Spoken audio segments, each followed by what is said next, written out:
When was the last time you studied a book of the Bible in its entirety from start to finish? Or when was the last time you led your small group in a study of a book of the Bible from start to finish? I have to confess, I have been guilty from time to time of studying, listening, and reading the words of men more than I have the words of the Bible. Now, the words of men and women, man, they can be used to help us understand the Bible better. They can show us things that we may not have seen the first time we read it. And God can use men and women to open up our hearts and our minds to awesome truth that God has for us. But with that said, God's words at the end of the day are the only words that are authoritative. The only words that have the power to transform us.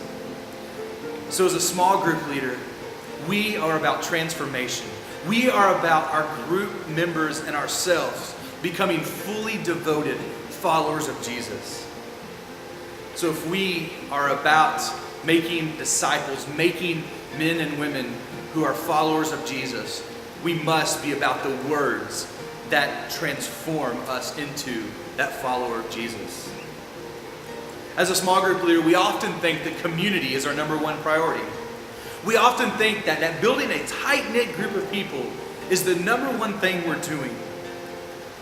Though community is a big part of small groups, it is not our number one priority.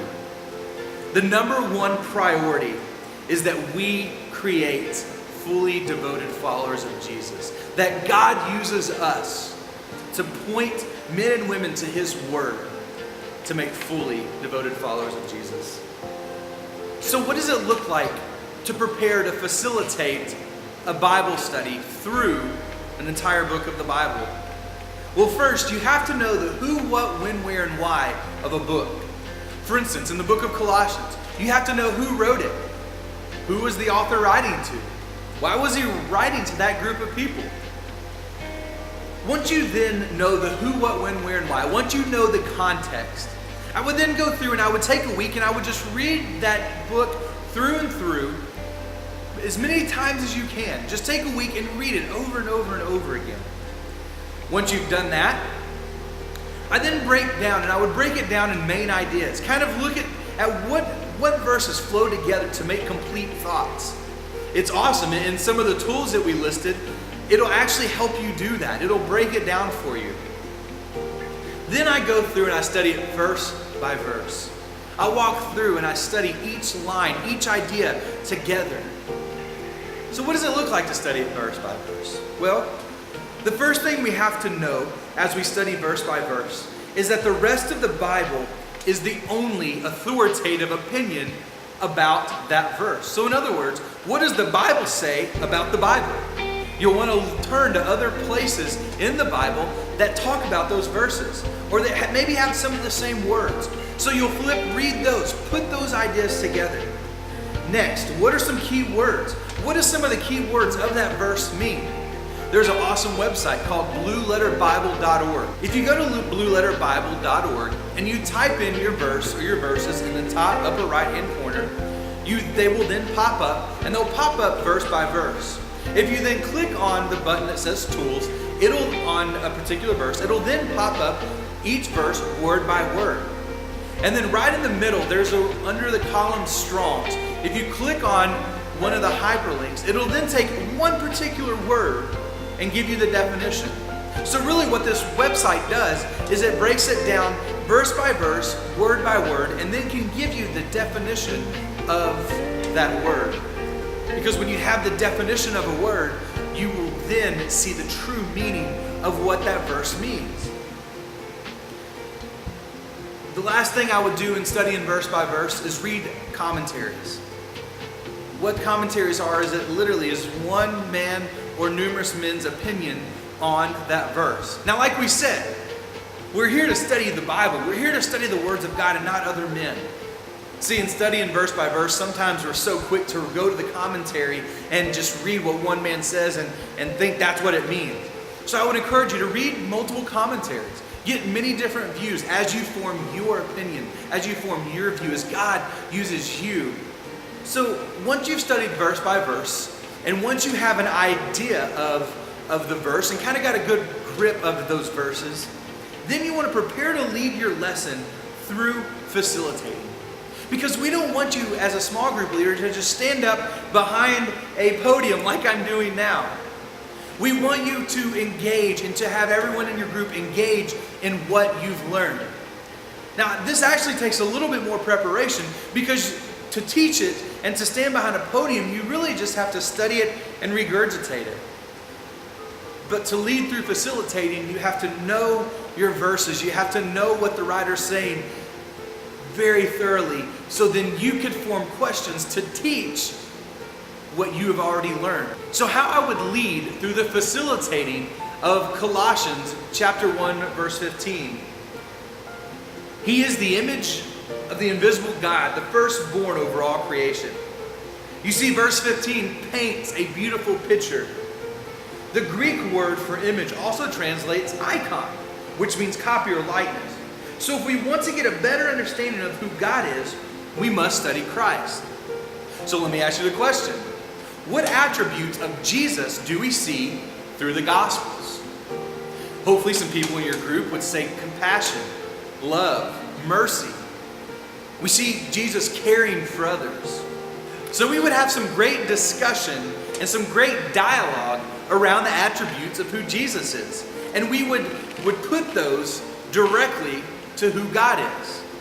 And so we would spend some time talking about that. So notice I took a few minutes to teach on a word, but then I drew out the rest of my notes through questions. I would then ask the question, in a royal family, what does it mean to be the firstborn? Somebody would answer, to be firstborn means that you are next in line to the throne, that you are going to be the coming king or queen of the land. We saw that in the Old Testament also. If you were the firstborn, you were next to be king. We also see that in modern day monarchies. So I would ask, who is the firstborn? What does that mean? Some would say the coming king. So then we read that Jesus is the firstborn, the coming king over all creation. And we would bring some depth to that verse and talk about it and teach it that way through questions. You see, I have all those notes written down here for what that verse means. But instead, I want to draw in my crowd. I want to draw in my small group participants and let them answer questions and have dialogue and lead to my notes. But be careful, because as you study and as you prepare and lead through an entire book of the Bible, it is real easy to leave out what does God want us to feel and what does God want us to do. It's easy to focus on the know part. It's easy to focus on the knowledge part of the verses and miss over the transforming part altogether. See, when I read Colossians chapter 1, verse 15, and I read that God is firstborn over all creation, man, it brings me the sense of awe. It brings me the sense that God is almighty, that God is merciful, that God has power over his people. Because I see that. I see that Jesus had power over the people that he walked on the earth with. And then I read that Jesus is the coming king, that he is the coming Messiah, that he came in the New Testament as the Messiah, but yet that he's also going to return one day as the coming king. That brings me excitement. That brings me joy, and that gives me hope. As I think about how that makes me feel, I'm then reminded of the do. What does God want us to do with that verse? What does God want us to do? Well, ultimately, he wants us to do exactly what you're going to do as a small group leader and what we're called to do as small group leaders. And that is to teach and to preach and to share the hope that comes in that verse, that we serve a king who is Lord over all creation. So small group leaders, I want to encourage you, as you lead your small groups, I want to encourage you to be about the Bible, to teach more of the Bible, to dig into God's word, to chew on it, to wrestle with it, to lead your small group in discussion about the Bible. We are blessed to be in a day and age where we can get phenomenal sermons, phenomenal Bible studies at the tip of our fingers, on our smartphone, on our iPads, on our computers. And that's awesome. That is so great.